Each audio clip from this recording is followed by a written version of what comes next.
રાધે રાધે, જય સિયારામ। આપણે શ્રી શ્રી હનુમાન ચાલીસાના અર્થ ચાલે છે। હનુમાન ચાલીસાના અર્થમાં આપણે 10મા નંબરની ચોપાઈ પહોંચેલા છીએ। ભીમ રૂપ ધરી અસુર સંહારે, રામચંદ્ર કે કાજ સવારે। આયા ભીમ રૂપ ઉપર મેં બે સંતોના બે મત સાંભળ્યા છે। કોઈ એમ કહે છે કે હનુમાનજીએ ભીમનું રૂપ ધારણ કર્યું અને પાંડવોના ભાઈ બન્યા અને પાંડવોના ભાઈ બની અને અસુરોનો સંહાર કર્યો, આવું પણ મેં સાંભળ્યું છે। અને આ ગીતા પ્રેસ વાળાએ એવો અર્થ કર્યો છે કે ભીમ રૂપ એટલે વિશાળ રૂપ, ભયાનક રૂપ, મતલબ આમ બધાને એવું લાગે કે જાણે લોખંડી પુરુષ છે, એને કહેવાય ભીમ રૂપ। તો મને ગીતા પ્રશ્નો અર્થ ઠીક લાગે છે। ભીમ રૂપ એટલે હનુમાનજીએ વિશાળ કાયા કરી, ભીમ જેવી, આમ આમ મતલબ ભીમ એટલે લોખંડી કાયા કરી અને અસુરોનો સંહાર કર્યો। હનુમાનજીએ પણ ઘણા બધા અસુરોનો સંહાર કર્યો છે, એના જીવન ચરિત્રમાં આવે છે। એટલે ભીમ રૂપ ધરી અસુર સંહારે, જેનું શરીર લોખંડનું હોય ને, લોખંડ જેવું મજબૂત હોય ને, ભીમ રૂપ કહેવામાં આવે। દાખલા તરીકે જંગલમાં ભીમનો જન્મ થયો ને, તો માતા કુંતા ભીમને પોતાના ખોળામાં લઈને રમાડતા હતા અને એમના પતિ બાજુમાં તપસ્યા કરતા હતા। માતા રમાડતા હતા ત્યાં તો જંગલમાં સિંહે ત્રાળ પાડી, તો સિંહને ત્રાળ સાંભળી અને કુંતા માતાના હાથમાંથી ભીમ છટકી ગયો ને એટલે પથ્થર ઉપર પડ્યો ભીમ। મોટો ખાટલા જેવડો મોટો પથ્થર હતો, એની ઉપર ભીમ પડ્યો ને તો કુંતા માતા તો ડરી ગયા કે એ મારો દીકરો ગયો, પથ્થર ઉપર પડ્યો, માથું ફૂટી જશે। કુંતા માતા હતા તે ડરી જાય છે, પણ પછી ફટાફટ બધાએ જઈને જોયું ને તો જે પથ્થર ઉપર ભીમ પડ્યો હતો ને પથ્થરના ટુકડા થઈ ગયા હતા અને ભીમને કાંઈ નહોતું થયું। ત્યારે બધા ઋષિ મુનિઓએ કીધું કે તમારો દીકરો તો લોખંડી પુરુષ છે, એટલે એનું નામ ભીમ રાખો। ભીમ એને કહેવાય કે જે લોખંડની જેવી કાયા વાળો હોય। પછી કુંતા માતાએ દીકરાનું નામ ભીમ રાખ્યું, મતલબ ભીમના નાનપણથી જ આવા ચમત્કાર હતા। પડ્યો તો પથ્થરને તોડી નાખ્યો, બોલો, અને એને કાંઈ ન થયું। આને કહેવાય ભીમ। તો હનુમાનજી પણ ભીમ રૂપ હતા। હનુમાનજી પણ ભીમ રૂપ ધારણ કરીને અનેક અસુરોનો સંહાર કરે છે, આવી વસ્તુ છે। તો ભીમ રૂપ ધરી અસુર સંહારે, રામચંદ્ર કે કાજ સવારે। રામચંદ્રના બધાય કામ સુંદર રીતે હનુમાનજીએ પૂરા પાડ્યા। મતલબ હનુમાનજી રામનું એક એક કામ જાણતા હતા, એની ગંભીરતાની પણ એને ખબર હતી રામના કામની, અને ધીરે ધીરે કરીને રામના બધાય કામ ભીમે છે ને પૂરા કરી દીધા। વિસ્તાર નહીં કરું હવે બહુ, પણ રામચંદ્ર કે કાજ સવારે એટલે રામનું એકેય એવું કામ નથી કે જે હનુમાનજીના હાથે ન થયું। એટલા માટે રામને હનુમાનજી ઉપર પૂરી આશા હતી, પૂરી આશા હતી। જ્યારે સીતાજીના ખોજમાં વાનરો જાતા હતા ત્યારે રામજીએ સર્વપ્રથમ હનુમાનજીને જ ઓલી વીંટી આપી। હનુમાનજીને વીંટી આપીને એમ કહે છે કે માતા સીતા મળે ને ત્યારે આ વીંટી એને દેખાડજો એટલે એ તમને ઓળખી જશે। તો આટલા બધા વાનર જાતા હતા, એ વાનરમાંથી કોઈને નહીં ને હનુમાનજીને જ કેમ વીંટી આપી? હનુમાનજીને જ વીંટી આપવાનું કારણ શું? તો કે હનુમાનજીને વીંટી આપવાનું કારણ એટલે હતું, રામજીને ખબર હતી, ભવિષ્યનો અંદાજો હતો કે હનુમાનજી જ અમારા બધાય કામ સવારશે, હનુમાનજી જ અમારા બધાય કામ કરી દેખાડશે। એવો એક વિશ્વાસ રામજીને હનુમાનજી ઉપર હતો। એટલે હનુમાનજીએ રામજીના બધાય કામ સવાર્યા, સુંદરતાથી પૂરા કર્યા। માતા સીતાને પણ સંદેશો આપ્યો અને સીતાની પ્રાણ રક્ષા કરી। નહીતર સીતાજી તો એમ કહેતા હતા ઓલી ત્રિજટાને કે તું ચંદનની ચિતા બનાવી અને આગ લગાડી દે તો હું એમાં બળીને ભસ્મ થઈ જાઉં। સ્વયં સીતાજી એમ કહેતા હતા કે રામ વગર મારે જીવવું નથી, મારે બળીને ભસ્મ થઈ જવું છે। તો એવા સીતાજીને, વિરહમાં ડૂબેલા સીતાજીને હનુમાનજીએ બચાવ્યા, એમની પ્રાણ રક્ષા કરી અને રામચંદ્રજીના પણ પ્રાણ બચાવ્યા. કારણ કે રામચંદ્રજીના પ્રાણ તો સીતામાં વસતા હતા અને સીતાના જીવનની રક્ષા હનુમાનજીનો સંદેશો જ કરે છે. જો હનુમાનજીનો સંદેશો ન મળ્યો તો સીતાજી પ્રાણ ત્યાગવાની તૈયારીમાં હતા. પણ ભગવાન બધી વ્યવસ્થા કરી દે છે, એમાં કોઈ શંકા નથી. આગળ વધુ. લાય સજીવન લખન જીયાએ, શ્રી રઘુવીર હરસી ઉર લાય. કથા બહુ જાણીતી છે તોય હું કહેવાનો પ્રયત્ન કરીશ. લાય સજીવન લખન જીયાએ. લક્ષ્મણજી જયારે મેઘના ધામે મૂર્છિત થઈ ગયા, મેઘના ધામે લક્ષ્મણજી બેભાન થઈ જાય છે, ત્યારે એને જીવતો કરવા માટે એક જ ઉપાય હતો, સંજીવની બુટી. બીજો કોઈ ઉપાય નહોતો. કોઈ પણ રીતે જો સંજીવની બુટી આવે તો લક્ષ્મણ જીવતા થાય એમ હતા. મતલબ લક્ષ્મણ મૂર્છિત થઈ ગયા ત્યારે કોઈ એનો ઈલાજ કરી શકે એવું હતું નહીં. અને રામની ટોળકીમાં તો કોઈ ડોક્ટર નહોતું, વૈદ પણ નહોતું. એટલે બધાએ નક્કી કર્યું કે લંકામાં સુષેણ નામનો વૈદ છે, એ સુષેણ વૈદને જો બોલાવવામાં આવે ને તો ઈ આની રક્ષા કરી શકે. એટલે હનુમાનજી ગયા લંકાની અંદર અને સુષેણ વૈદ્યજીને કીધું કે તમે ચાલો. તો કે નહીં, હું રાવણનો ડોક્ટર છું, કે દુશ્મનની સેવા ન કરું.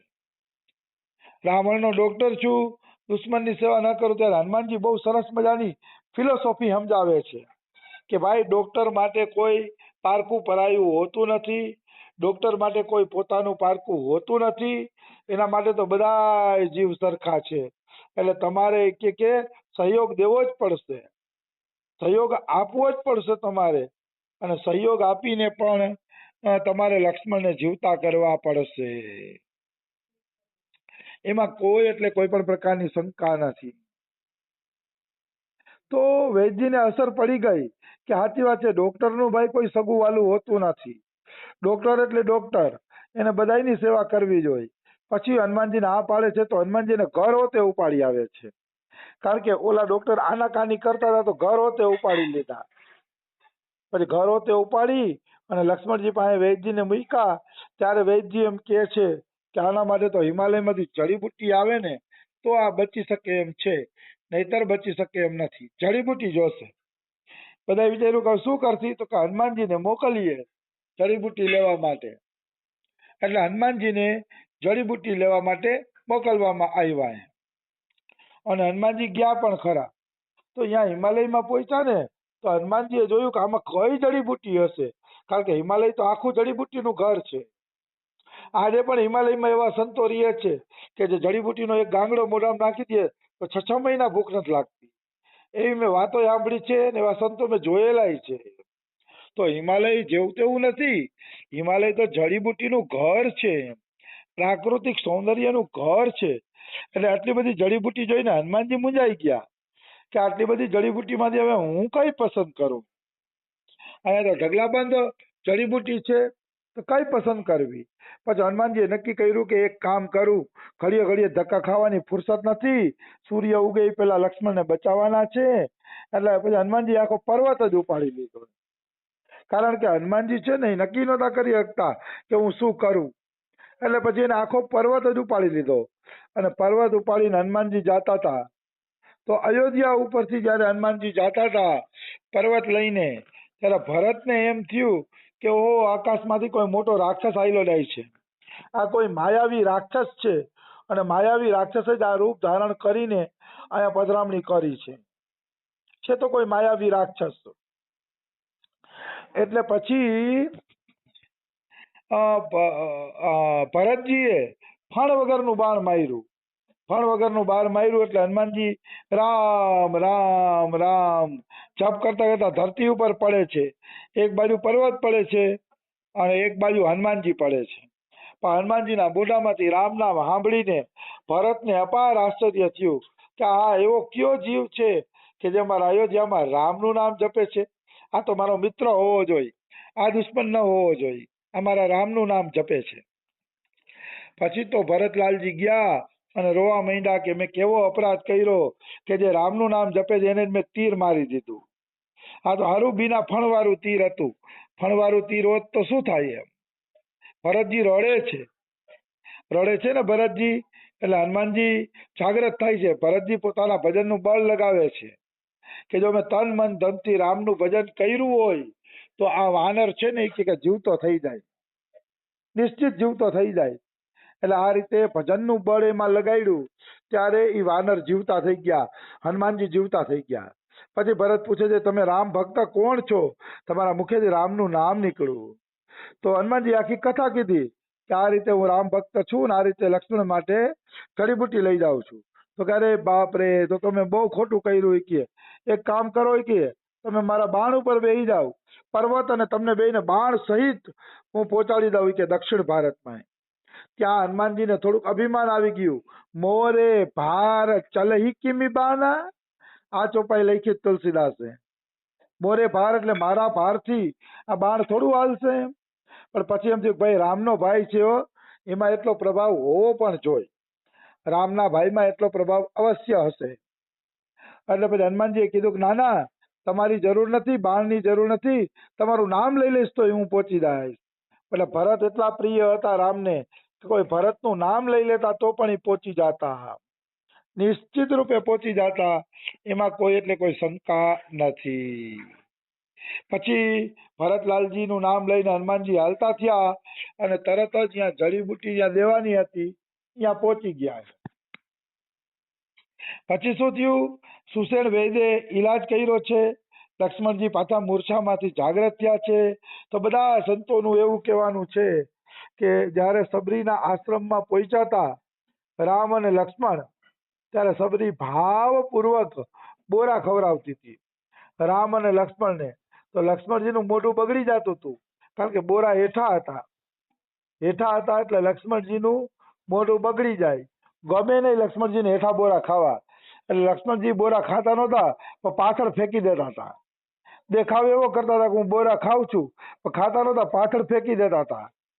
એ જે પાછળ બોરા ફેંકી દીધા ને, એ બધા બોરા માન સરોવરના હંસલાઓએ ચાંચમાં લઈ લીધા. ચાંચમાં લઈ અને હિમાલય જઈને હંસલાઓએ એ બોરા ખાઈ લીધા અને ઠળિયા ફેંકી દીધા. એ જ ઠળિયામાંથી એમ કે જડીબુટ્ટીના વૃક્ષ બન્યા. એ જ ઠળિયામાંથી જડીબુટ્ટીના વૃક્ષ બને છે અને એ જ વૃક્ષમાંથી લક્ષ્મણની દવા થાય છે.